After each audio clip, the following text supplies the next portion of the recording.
somebody else who's my family. He was my family for a few years when I was hosting a show down in Atlanta at the TNT Studios, Turner Studios down there, which is just like basketball heaven. You feel like you have entered the gates of basketball heaven, and you get to hang out with your childhood heroes.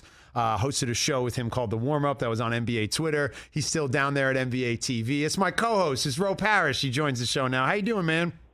Man, I am amazing. You are now rocking with the best. The hoop host with bars. I'm blessed. Oh, yes. Ben, what's good? Coming with the energy today, bro. I love it. Now, when you're doing radio, do the sunglasses match the pocket square and the tie, or are we going with a different outfit today? Well, you know, I'm going to text you a picture as soon as we're done. In fact, I think I have the capability to do it right now. You'll see that the glasses actually match with the shirt. Love it. Everything's going to be coordinated, you know? Got to stay sharp. Got to stay ready so you don't have to get ready, right, Ro? Absolutely. You know, got to coordinate. You've been down there with the NBA for a few years now, working with Atlanta, covering the game on NBA TV, and you've gotten to watch some incredible games and some incredible moments. When you think about just hanging out there in the offices, are there any games or plays or moments that you got to watch and you had to almost kind of pinch yourself that the basketball fan in you was allowed to be in that room? Well, I mean, you always go back to the big playoff moments or big regular season games that have been close. I can recall a couple of Dame Lillard game winners when we're watching in the back green room with Shaq, Kenny, and Chuck, and they go crazy. The staff goes crazy, just like we're fans watching the game. So I always go back to moments like that. Those are always the big playoff games. I recall a game, a regular season game. It was Nikola Jokic and his Denver Nuggets going up against the Dallas Mavericks. So it was late in the game, and Luka and the Joker just kept exchanging clutch baskets. Now, I can't remember the exact game, but it was late in the season. It was just one of those moments, and we kept just saying, oh, and it's like, yo, this can't get any better. So those are the moments you always remember, those big late-game situations. Talking Jokic, of course, it's a regular season game, guys, not a playoff game Ro's talking about. Just want to throw that in there. Just want to put that out there. But, hey, Ro, we were talking about Isiah yesterday, and I know he's somebody you guys are very close now. We need an Isiah Thomas documentary. We need the full story. When you're sitting in there late night with Zeke and you're hanging out on a game time at, 12:30, 1 o'clock in January, what are some of the things he's telling you about life and his career? Well, Zeke is number one, and let me preface this. I grew up outside of Dallas, but I have Chicago ties. So I was the biggest Chicago Bulls fan ever. I still have paper cutouts, championship T-shirts, championship hats from the three-peat for the Chicago Bulls, first and second three-peat. I hated Isiah Thomas as a player. I hated him. The moment I get to NBA TV, he becomes my favorite person to work with, because I come in with these preconceived notions, and he ends those immediately with how genuine of a person that he is. He's sweet, he's loving, he's caring. He is a basketball savant. He tells you everything that you need to know about basketball and even gives you advice off the floor. And let's break this down for a second. He's held every position in the NBA. He's a top 75, top 50 player, Hall of Fame player, championship player. He's been a coach. He's been an executive. He's been an owner. So he's done everything in the league. So he has a perspective on every single situation. But the best moments are when he's telling stories about moments, and I can't disclose everything, but just moments with him and Lambeer on the bus and things that they discussed and how they came together and said, this is what we're going to do when the Bulls swept them in that last Eastern Conference Finals in 1991. So it was really something that was planned, not to be disrespectful, but it was something that the Celtics had did to them in the past when they had been eliminated. They didn't shake their hands when they exited the floor. Larry Bird, Kevin McHale, they led their team off the floor. They didn't shake the Pistons' hand when they were eliminated. So they just took that as, okay, this is the changing of the guard. This is how we handle ourselves. Now we look back and say, oh, man, that was so disrespectful. It was wrong, but that was just how things worked back then. Not everybody was buddy-buddy like they're in the league today. But Zeke was definitely one of the best, if not the best, leader in the game that we've ever seen, and I love him to life. Ro Parrish joining the show, NBA TV. I should say NBA champion Ro Parrish, who received a ring for his work as the 2011 Dallas Mavericks DJ. Also has football ties, working with Deion Sanders in the NFL and buddies with Ed Reed. So talk to me a little bit about Coach Prime and what you see him doing down, as a coach now at this stage of his career and how it's changing college football. Shouts out to Coach Prime, who has the it factor, and I think we all know that, and it's something that can't be taught. It can't be coached. It's just something that he was born with. He's been successful in pretty much everything that he's done on the field. We know about his football acumen, Hall of Fame player, arguably the greatest defensive player ever to do it. And now he's become a leader of men. And let's not get it twisted. Yes, he's doing amazing things at Jackson State, but he's been Coach Prime for close to 10, 15 years now. His work outside of Dallas, working with young kids, then going to Trinity, the high school there, and leading that team to 3 straight championships. He's been doing this for a long time. Now, Jackson State, obviously, they've had a ton of success. Shador is there. He's going to be one of the top quarterbacks in the nation. Make sure you pay attention to what Jackson State does this year. Something tells me that they might just get invited to a major bowl game. Obviously, they're not in a situation to make the college football playoff, but a major bowl game, don't be surprised if they get in there and win that thing. You've had some wild adventures, Ro, where 12-year-old Ro has to be so proud of the man you've become because you've gotten to work alongside some of your heroes and form some great relationships. I'm going to tell a story about being in Vegas once with Ro. We were out there for CES covering the convention, and Ro says, hey, what are we up to tonight? You want to go meet up with Shaq?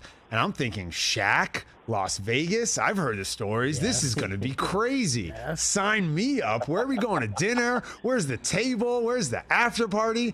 Ro takes me to some strip mall off the strip, like complete hole in the wall, nowhere, little bar, didn't even know if it was open. And we walk in and there's a 7-foot Shaquille O'Neal just sitting in there with a hookah. And you're like, wow, this is how Shaq gets down in Vegas? Like, that was nuts. You've had some adventures with this dude because you know him not only from NBA TV and Turner, but you know him from DJ life.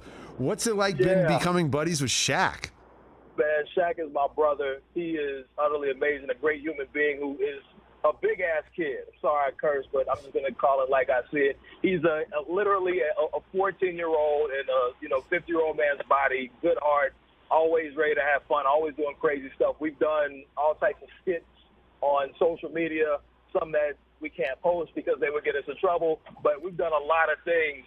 And you talk about the DJing.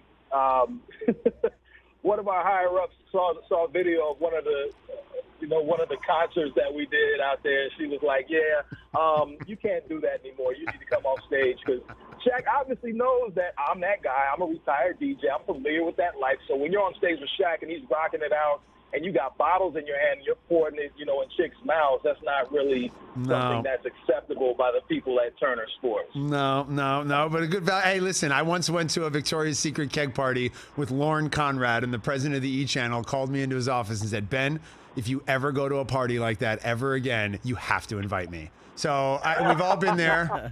We've all learned. We've all grown. We've all lived to tell the tale. Ro Parrish joining the show, NBA TV. What I love too, Ro, about watching you late at night now doing these highlights with Sam Mitchell and with Smitty and with everybody down there in Atlanta is that you have a real camaraderie now with everyone because you've been there for a few years. There's a shorthand. There's a language that everybody speaks that it feels like family. So just talk to me and talk to our listeners and viewers just about the community of on-air talent that Turner has built down there with the former players and why it's such a special place. Well, there's a certain formula, and I don't know if it's written down somewhere. The people in talent services might have it. They don't share it, but there's a certain formula of former players and individuals that they bring into Turner Sports. You have to be able to be, number one, hardworking, but at the same time, someone who can laugh at themselves and enjoy other people having a good time, and you got to love hoops. So it's a special combination of those three that brings everybody in together, and we all just genuinely like each other. It's like having true teammates. I never was a professional, but it's the closest thing to being in the locker room, guys, when you go in and get dressed and you walk in there on a hockey night. Oh, excuse me. Hi, my name is Wayne. Oh, yeah, Wayne Gretzky. I'm very familiar with who you are. So we have the NHL side. That's been great. You walk in there, Charles Barkley's in there one night, and he says, hey, man, I just got a record player. Could you help me out? Sure, Chuck, what do you need? Yeah, could you come set it up for me at my house? Got you, no problem. Go to Chuck's house. Chuck, this record player sucks. No, we're going to keep it. We're going to use it. Hold on for a second. Let me call my good friend DJ Jazzy Jeff, who's a legend. Yeah, Jeff, look at this record. Yeah, this is trash. Throw it away. Let me call DJ Clark Kent, who's a record, the man who helped discover the notorious B.I.G. and Jay-Z. Bro, tell Chuck to throw that record in the trash. That is done. So, Chuck, two of my respected friends that are legends in games that throw the record player away, I go purchase him a new record player. Shout out to people at Pioneer. They took care of me, got him some new records, got him set up. He was so happy. The first record I throw on for him is Frank Sinatra, My Way, which is his go-to song anytime he is doing karaoke. And he will tell you he is arguably the greatest karaoke singer of all time. So Chuck loves me to this day for that, and that was an awesome moment, and I bought him some more records, and we still have fun to this day. DJing Adventures with Ro Parrish, NBA TV, Ben Lyons in for Rich on the Rich Eisen Show. Obviously, it's that time of year where everybody is hitting refresh on the Woj bombs. We are anxiously awaiting the news of where Kevin Durant might play basketball next year. Ro, I know as a fan, you're always looking for great stories, and you know you want to see basketball players at the highest level succeed at the highest level. So where do you want to see Kevin Durant play basketball next year? I want Kevin Durant to go wherever he is happy. You know, like, he seems miserable right now. It didn't work out, the Kyrie experiment. You know, Kyrie Irving has played more games with Shawn Marion. He's played more games with Kevin Love. You can go down the list. There's a number of players he's played more games with than he has with Kevin Durant. And this was supposed to be the greatest assemblance of talent ever. Not going to happen. Didn't work. So, me personally, I would love to see Kevin Durant in a Miami Heat uniform, to be a part of that culture, and just to go down there with Coach Spo, Pat Riley, the legend. Shouts out to Caron Butler, who's an assistant coach there. Just get in with that group because they're all about toughness, hard work. They have that culture. I would like to see how KD would thrive in that environment. I'd also like to see how Rich Kleiman would thrive in all that linen. He'd be wearing a lot of linen courtside in Miami. Speaking about guys changing teams, you know, we're coming up on the 20th season for LeBron James and for the 9th all-time scorer in the history of the NBA, a man who opened a vineyard this summer in the south of France, Carmelo Anthony. So where would you like to see Melo finish up the career? You think he's going to sign with Golden State, help them repeat, Ro? Let's talk that into existence. You know what, Ben, I know that you would love that, but why not have Carmelo go back to one of his former stops, whether that be Denver, where he could be an absolute – I guess he would wear number 7. He couldn't wear 15. Sorry, sidetrack for a minute. Go to Denver or go back to New York. Go back to the places where you are loved, you are appreciated, and close out your career there. You know, get some more points on the board with the Knicks because we know they're not going to be competing for any type of championship anytime soon. Or you can help the Nuggets bolster their roster, their depth, and maybe they can compete and get out of the first round. Ro, the idea of Melo coming back to New York and ending his career in orange and blue has me like a teething infant. I would just be weeping the entire season. I don't think I have the emotional fortitude to survive that. What's on deck for you? A little off-season time. We're gonna see you over partying with like Paul George and Karl Anthony Towns at his wedding in Italy or something, or what are we doing? Yeah, man, I'm not going to Italy, and shouts out to those guys. Shouts out to everybody that's enjoying the off-season. And I'm enjoying my offseason, too. I would not be in Italy, though. We're not going to see you on the Magic Johnson yacht in Greece wearing a Versace T-shirt? No? Unfortunately, no. That's a couples-only getaway, and I don't have a significant other to join me as of now, so I didn't get the invite. Well, the summer is young, Ro. The best is yet to come. Wishing you a lot of love and success, man. I appreciate you. I miss you, and I hope we get to cross paths in real life soon. Man, I appreciate you, Ben, as always. Keep doing your thing, brother. Love you to life. And always remember, hey, this is what I like to say. Stats at night, keep my game tight. Flows stay right, spit stats on highlights.